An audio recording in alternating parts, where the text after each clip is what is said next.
যে জাতীয় party election করতে পারলে সেকেন্ড লার্জেস্ট যে হবে এই ব্যাপারে you can be rest assured, এটা হবেই। আওয়ামী লীগের যে সমস্ত ভোটার তারা এই লাঙ্গল মার্কাতেই ভোট দেবে। অধিকাংশ ভোটার তার নিজের মার্কা না থাকলে ভোট দিতে যায় না বাংলাদেশে। সে মনে করে যে তার দলের মার্কা যদি থাকে এবং সবাই যদি দাঁড়াতে পারে ইলেকশনে, যার যার জনপ্রিয়তার পরীক্ষা জনগণের কাছে গিয়ে হবে। যার যার জনপ্রিয়তার পরীক্ষাকে টেবিলে বসা কতগুলো লোকের কাছে দিতে হবে। যার যার জনপ্রিয়তার পরীক্ষাকে কয়েকজন লোক যারা এই গত 10-15 বছরে বাংলাদেশে থাকে নাই ঠিক মতো, তাদের কাছে গিয়ে বাংলাদেশে যারা সংগ্রাম করেছে, আন্দোলন করেছে, বাংলাদেশে এই ক্রমাগত মুদ্রাস্ফীতি, লুটপাট, অধিকার হরণের প্রক্রিয়ার মধ্যে দিয়ে গিয়েছে, যারা গুম খুনের আশঙ্কার মধ্যে বেঁচে থেকেছে, এই সব লোকেরা ভোটের পরীক্ষা না দিয়ে তাদের কাছে পরীক্ষা দিবে, তাদের সততারা নিষ্ঠার তাদের কাছে পরীক্ষা দিবে জনগণ কাকে ভালোবাসে আর কাকে ভালোবাসে না। দেখেন, এটা হচ্ছে যে বর্তমান গভর্নমেন্ট আইদার ওয়ে বিপদে আছে। এটাকে ওই যে আঞ্চলিক ভাষায় বলে মাইনকার চিপা। সেটা হলো জাতীয় পার্টিকে এই যে নিষিদ্ধ করার যে আন্দোলন, এইটা আমরা কেন বুঝি না, এটা তো কমন সেন্সের ব্যাপার। সেটা হলো যে জাতীয় পার্টি যদি ইলেকশন করতে পারে আর আওয়ামী লীগ ইলেকশন করতে পারবে না, জাতীয় পার্টি যদি ইলেকশন করতে পারে তাইলে আওয়ামী লীগের যে সমস্ত ভোটার তারা এই লাঙ্গল মার্কাতেই ভোট দেবে, এরকম একটা অ্যাজামশন তাদের মধ্যে কাজ করতেছে। যেহেতু জাতীয় পার্টি আওয়ামী লীগের রায় ছিল গত পার্লামেন্টে এবং আগেরগুলিতে, এবং জাতীয় পার্টির সাথে আওয়ামী লীগের ডিস্টেন্স খুবই কম, এবং যেহেতু আওয়ামী লীগাররা সোসাইটিতে পুনর্বাসন চায় ইত্যাদি, সুতরাং জাতীয় পার্টি যদি একটা সাইজেবল অ্যামাউন্ট অফ সিট পাইতে পারে পার্লামেন্টে, তাইলে তাদের জন্য একটা স্পেস থাকবে, একটা প্যাসেজ থাকবে। ওই চিন্তায় তারা লাঙ্গল মার্কায় ভোট দিবে। এবং লাঙ্গল মার্কায় যদি নৌকার ভোট যদি লাঙ্গল মার্কায় যায়, তাইলে ডেফিনেটলি জাতীয় পার্টি সেকেন্ড লার্জেস্ট মানে বিরোধী দল হওয়ার সম্ভাবনা আছে। এমনকি বিষয়টিকে এমন যে বিএনপিকে টেক্কা দিয়ে প্রথম দল হওয়ার কোনো সম্ভাবনা আছে কিনা সেইটা আমি বলবো না। তবে একটা তো ব্র্যাকের জরিপ আছে, ব্র্যাকের একটা জরিপ আছে 62% ভোটার তারা কিছুই বলতেছে না, 48% ভোটার সিদ্ধান্তহীনতা বলতেছে। তো ফলে যদি একেবারে ফেয়ার ইলেকশন হয়, ইউ নেভার নো কি হবে। হ্যাঁ, মানে কি হবে, যাই হোক আমরা অত দূরে যাব না। সেটা হলো যে জাতীয় পার্টি ইলেকশন করতে পারলে সেকেন্ড লার্জেস্ট যে হবে এই ব্যাপারে you can be rest assured, এটা হবেই। তো ফলে এইটা তো জামাত কখনোই চাইবে না। জামাত তো চাইবে অ্যাটলিস্ট মানে সিঙ্গেল মেজরিটি না পাক, মানে 151টা না পাক, অ্যাটলিস্ট বিরোধী দল হিসেবে তো তারা থাকতে চাইবে পার্লামেন্টে, তাই না? সো তারা জাতীয় পার্টিকে নিষিদ্ধ করতে চাইবে। তারপরে এই অন্যান্য যারা আছে, মানে কি বলে জুলাই যোদ্ধা যারা, তারাও চাইবে যে এই কোনোভাবেই যেন জাতীয় পার্টি সেকেন্ড লার্জেস্ট হয়ে সোসাইটিতে একটা দাপটের সঙ্গে থাকতে না পারে, এটা চাইবে স্বাভাবিকভাবে। সো এইটা একটা কি বলে যে কনফ্লিক্ট অফ ইন্টারেস্ট। হ্যাঁ, এটা কি হয় দেখা যাক। আচ্ছা জনাব আব্দুল নূর তুষার, একটু জানতে চাই যে জাতীয় পার্টিকে যখন নিষিদ্ধের দাবি তোলা হয়েছে তখন জাতীয় পার্টি থেকে আবার বলা হয়েছে যে আমরা যদি দোষর হই তাহলে যারা এখন তরুণদের রাজনৈতিক দল এনসিপি, তারাও তো এক সময় ছাত্রলীগ করেছে, তাহলে তো তাদেরকেও নিষিদ্ধ করা প্রয়োজন, এটা জাতীয় পার্টির পক্ষ থেকে বলা হয়েছে। এটা মানে সংঘাতের দিকে যাচ্ছে কিনা, বা যখন এক পক্ষ আরেক পক্ষকে অযৌক্তিক ভাবে আক্রমণ করবে তখন পাল্টা যুক্তিও তো ওই দিক থেকে আসতে শুরু করবে এবং দুই পক্ষই যুক্তিহীনতার মধ্যে প্রবেশ করবে। যদি আপনি সংঘাত করেন তাহলে সেখানে যুক্তির আর জায়গা থাকে না, যদি আপনি যুক্তি করেন তাহলে সেখানে সংঘাতের জায়গা থাকে না। এইখানে আমি মনে করি যে পুরনো রাজনৈতিক দলগুলির কাছ থেকে তো আমরা পরিবর্তন আশা করি নাই, আমরা পরিবর্তন আশা করেছি কার কাছ থেকে? তরুণদের কাছ থেকে, কারণ তারাই এই পরিবর্তনটার সূচক এবং তারাই কিন্তু এই পরিবর্তনটাকে আমাদের সামনে এনে স্থাপিত করার চেষ্টা করেছে। কিন্তু সেই তরুণদের কাছ থেকে যখন আমরা যুক্তিহীন কথাবার্তা শুনি এবং সেই পুরনো রাজনীতির এক ধরনের ছায়া দেখতে পাই, তখন তো আমরা হতাশ হই। কেননা এই বৃদ্ধ রাজনীতিবিদরা তাদের বয়সের কারণেই ঝরে যাবেন খুব তাড়াতাড়ি, কিন্তু এই তরুণরা তো থাকবে এবং এদের রাজনীতির শুরুটাই যদি এরকম যুক্তিহীন হয় তাহলে ভবিষ্যতে তো আমরা একটা বিরাট যুক্তিহীন সমাজের মধ্যে প্রবেশ করব এবং সেইখানে হুমকি, হানাহানি, একে অন্যের সঙ্গে শত্রুতা, সকালে এক পার্টি করা, বিকালে এক পার্টি করা, নিজের রাজনৈতিক পরিচয় লুকিয়ে আরেকজনের রাজনৈতিক পরিচয়কে আশ্রয় করে সকল সময় সেই সব অত্যাচারের সঙ্গী হয়ে এখন এসে সেটাকে বলা যে আমরা অনেক স্ট্র্যাটেজিক কারণে আমরা লুকিয়েছিলাম, এই ধরনের কথাবার্তা বলা, এগুলি সবই কিন্তু পুরনো যে প্রতারণার রাজনীতি তার সঙ্গে আলাদা না। তো এই জন্য আমাদের জাতি ধীরে ধীরে হতাশ হয়ে উঠছে। আপনারা যে একটু আগে যে জরিপের কথা বললেন, বাংলাদেশে কি 100% ভোটার হাজির হয় ভোট দিতে?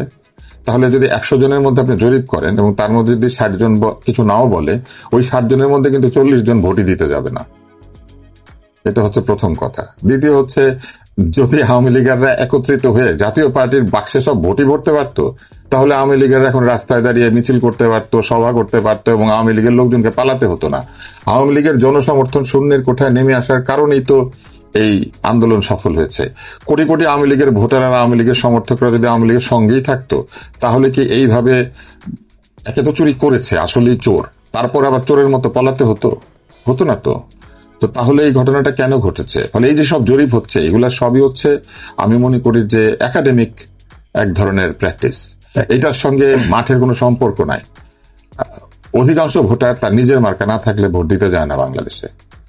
সে মনে করে যে তার দলের মার্কা যদি থাকে, জাতীয় পার্টি থেকে বলা হয়েছে যে লাঙ্গলে ভোট দিবে আওয়ামী লীগের লোকজন, কোনোদিনই না। যারা রিয়েলি আওয়ামী লীগ করেছে তারা এই জাতীয় পার্টিকে টেনে হিচড়ে ক্ষমতা থেকে নামিয়েছিল 1990 সালে।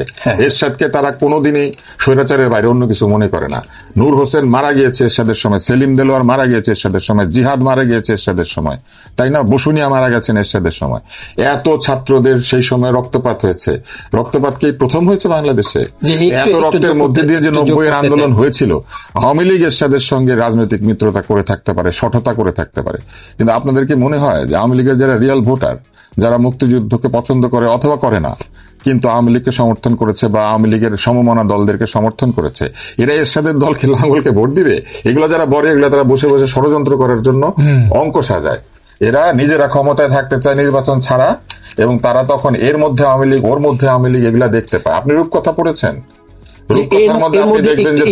একটু যোগ করতে চাই যে জাতীয় পার্টি থেকে বলা হয়েছে আওয়ামী লীগের যারা ট্রান্সপারেন্ট ছিলেন তাদেরকে জাতীয় পার্টি মনোনয়ন দেবে। জাতীয় পার্টি তো প্রার্থী নাই। জাতীয় পার্টি যে ট্রান্সপারেন্ট অথবা নন ট্রান্সপারেন্ট গেলেই মনোনয়ন দিবে। জাতীয় পার্টি গত যে ইলেকশনগুলি হয়েছে সবগুলিতে তারা মনোনয়ন দিতে পেরেছে। জাতীয় পার্টি তো তাদের লিস্ট বানাতো তাদের প্রার্থীদের, এবং সেটা পাঠাতো কোথায়? গণভবনে পাঠাতো অনুমোদন করিয়ে আনার জন্য। উনি হ্যাঁ বললে তাইলে তারা প্রার্থী দিবে। জাতীয় পার্টি নিজের প্রার্থী গত এই 16 বছরে নিজের প্রার্থী দেওয়ার সাহস করেছে জাতীয় পার্টি। তাহলে এই পার্টিকে কেন ভয় পাচ্ছে? যে পার্টির নাকি প্রার্থী নেই, আপনি যেটা বলছিলেন, তাহলে এই পার্টিকে নিষিদ্ধ করার এই ভয়টা কৃত্রিম ভাবে তৈরি করা হচ্ছে, যাতে করে অবস্থা এরকম তৈরি হয় যে কেউ রাজনৈতিক মাঠে নাই, তখন বিরোধী দল কে হবে? তখন কিছু না হইলে তো যাদের কোনো ভোট পাওয়ার সম্ভাবনা নাই সামনে, তারাই গিয়ে বিরোধী দল হবে। অথবা তারা ওই নির্বাচনটা তৈরি করতে চায় যেখানে আগের থেকে ঠিক করা থাকবে আপনি 10টা, আপনি 20টা, আপনি 30টা, আপনি 50টা। সেই নির্বাচন করার জন্য তারা ধীরে ধীরে সকল প্রতিষ্ঠিত রাজনৈতিক শক্তিকে এইখান থেকে বাদ দিতে চাচ্ছে। জাতীয় পার্টিকে আমি অপছন্দ করি, কিন্তু এই কথা তো ঠিক যে জাতীয় পার্টি ভোটে জিতেছে, রংপুরে জিতে, বিভিন্ন জায়গায় জিতে, এরশাদের নামে জিতে, লাঙ্গল একটা ভোট পায় বাংলাদেশে। কারণ ভোটাররা যদি জাতীয় পার্টিকে ভোট দেয়, আমি যতই অপছন্দ করি, আমি কি বলতে পারি যে জাতীয় পার্টি দল হিসেবে অযোগ্য? বলতে পারি। আমি এটা বলতে পারি যে জাতীয় পার্টির নীতি আদর্শে ঠিক নাই, তারা ভালো না, তাদের নেতারা কম্প্রোমাইজড, তারা বিভিন্ন সময় বিদেশিদের সঙ্গে আলোচনা করে। এইসব অভিযোগ তো আমরা করতেই পারি। এইসব অভিযোগের কারণে কি আমরা এটা বলতে পারি যে কোনো পার্টি থাকবে না, আমরা মিলে নির্বাচন করব?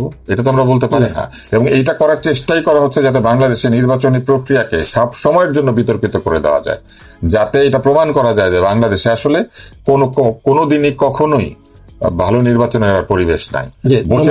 এই যে যারা মব করতেছে তারা দেখতেছে যে আসলে সরকার প্রধান এবং তার আশেপাশের লোকজন মব করলে আমাদের কোনো অসুবিধা নাই।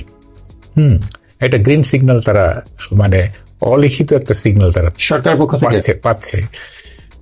এবং এটা কেন আমি আপনাকে একটু ব্যাখ্যা করি। সেটা হচ্ছে যে দুটো ঘটনা বলি। একটা হচ্ছে যে এই প্রেস সেক্রেটারি বলছিলেন যে মব হচ্ছে প্রেশার গ্রুপ। তো যখন মবিস্টরা যখন দেখলো যে এটা প্রেশার, গভর্নমেন্টের দৃষ্টিতে প্রেশার গ্রুপ, তো করি আমরা মব, এটা তো প্রেশার গ্রুপ, এটা তো আর না, মব না। অথচ এই প্রেস সেক্রেটারি জানেন না what is mob and what is pressure group. Political সায়েন্সে প্রেশার গ্রুপে ইট ডিনোট সামথিং ডিফারেন্ট। সেটা হচ্ছে মব হচ্ছে প্রেশার গ্রুপ হচ্ছে pressure groups are organized entities to influence government policies and decisions. Without participating in the electoral process. তার নির্বাচনী প্রক্রিয়া থাকবে না, কিন্তু গভর্নমেন্টের পলিসি এবং কি বলে যে সিদ্ধান্তগুলোর ইনফ্লুয়েন্স করবে। আর মব হচ্ছে disorderly or riotous crowd to achieve some target, particular target. এটা হচ্ছে মব। এটা ডিসঅর্ডারলি, রায়োটাস এবং একটা স্পেসিফিক টার্গেট তারা অ্যাচিভ করতে চায়, তারা ইনফ্লুয়েন্স করতে চায় না। আপনার এই কি বলে যে এটা কি জানি ওটা প্রেশার গ্রুপ হচ্ছে ইনফ্লুয়েন্স করতে চায়, তার গভর্নমেন্টের সিদ্ধান্ত পাল্টাইতে বা তাদের গভর্নমেন্টের পলিসির উপর একটা ইনফ্লুয়েন্স। কিন্তু মব হচ্ছে তারা নিজেরাই একটা পার্টিকুলার টার্গেটকে অ্যাচিভ করতে চায় বাই আপনার আনরুলি সিচুয়েশন। তো ফলে ডিস্টিংক্ট, মানে এটা একটা ডিফারেন্স ডিস্টিংক্ট, তাই না? তো চিফ কি বলে প্রেস সেক্রেটারি বলে দিলেন যে এটা প্রেশার। তো এখন এই যে চলতেছে না, এইটা কালকে একটা টক শোতে বলতেছিলাম, আমি একটা জিনিস পড়তেছিলাম গত রাতে, পরশুদিন রাতে। সেটা হলো যে মানে এইটা এখন চলতেছে, এইটা হচ্ছে পোস্ট ট্রুথ এরা, সেটা হচ্ছে সত্য পরবর্তী যুগ। এবং এই সত্য পরবর্তী যুগের মানে মেইন ইটা হচ্ছে যে এই যুগে মিথ্যা বলে কিছু নাই। যেটা মানে আপনি মিথ্যা বলছেন, সেটা অন্য পক্ষ বলছে এটা অল্টারনেটিভ ট্রুথ, এটা বিকল্প সত্য। সেটা যে 2017 সালে যখন ট্রাম্পের ইনাগুরেশনের সময় কত লোক হয়েছিল, এটা নিয়ে ডিবেট হলো, তখন এই কথাটা চালু হয়েছিল, অল্টারনেটিভ ট্রুথ। এবং এখন দেখেন কি দাঁড়াইছে, এখন কিন্তু there is no truth, there is only perception. কোনো ট্রুথ বলতে কিছু নাই। এবং কতগুলো জিনিস এখানে মানে এখানে ফ্যাক্টস হয়ে গেছে সেকেন্ডারি, প্রাইমারি হয়ে যাচ্ছে আপনার ইমোশনালি রেজোনেন্ট ন্যারেটিভস। এই যে ন্যারেটিভগুলি প্রতিধ্বনিত হচ্ছে, ইমোশনাল ন্যারেটিভস, এইটা হয়ে গেছে প্রাইমারি, আর ফ্যাক্টস হয়ে গেছে আপনার সেকেন্ডারি। ঠিক আছে, এগুলির উপরেই মানুষ কথা বলতেছে, ফ্যাক্টস আড়ালে চলে যাচ্ছে। এবং একটু বলি এবং ফলসহুড এবং ট্রুথ এর মাঝে এখন কোনো বাউন্ডারি নাই, এবং মিথ্যা সত্যের ছদ্মাবরণে এমন ভাবে শাসন করছে দেশ, আমরা বুঝতেই পারতেছি না যে সোসাইটিটা কোথায় চলে যাচ্ছে। এবং এই যে একটা অবস্থা, যে যেভাবে পারতেছে ন্যারেটিভ তৈরি করতেছে, এগুলি প্রতিধ্বনিত হচ্ছে, সেটার আড়ালে সত্য চলে যাচ্ছে। এবং পুরোপুরি ব্যর্থ কিনা? ব্যর্থ না মানে এটা আউট অ্যান্ড আউট, এইটা অ্যাবসলিউটলি ব্যর্থ, 100% ব্যর্থ। আপনি কি প্রশ্ন করতেছেন আমি তো বুঝতেছি না কিছু। এখানে তো কোনো মানে অন্য কোনো কিছু বলার তো কোনো সুযোগ নাই। আপনি দেখেন না কোন এই যে মানে হাসি লাগে, বুঝছেন কি, চিফ অ্যাডভাইজার কি এটা সভ্য সমাজ কি সব বলছে আর কি। এইটা কি আর সভ্য সমাজ আছে? Is it still a civilise society? কোন মবটার ক্ষেত্রে দেখেন, এটা একটা রহস্য যে সরকার কেন আর্মিকে অ্যাক্টিভেট করলো না টু মানে কি বলে প্রোটেক্ট মব, কেন করলো না, এটা একটা রহস্য। এবং আমরা দেখতেছি সরকার আর্মিকে কখনো হাইপার অ্যাক্টিভ করছে, কখনো ইনঅ্যাক্টিভ করে রাখছে। হাইপার অ্যাক্টিভ করছে গোপালগঞ্জে, গোপালগঞ্জের ঘটনা কিন্তু সেনাবাহিনীর একটা প্রশংসা বলছি আপনাকে। আবার 32 নম্বর যখন ভাঙা হয়েছে, ওখানে সেনাবাহিনী ছিল, দেওয়ার ইনঅ্যাক্টিভ। এখন ঘটনাতে গভর্নমেন্ট যদি অর্ডার করে আপনাকে আর্মিতে অ্যাক্টিভেট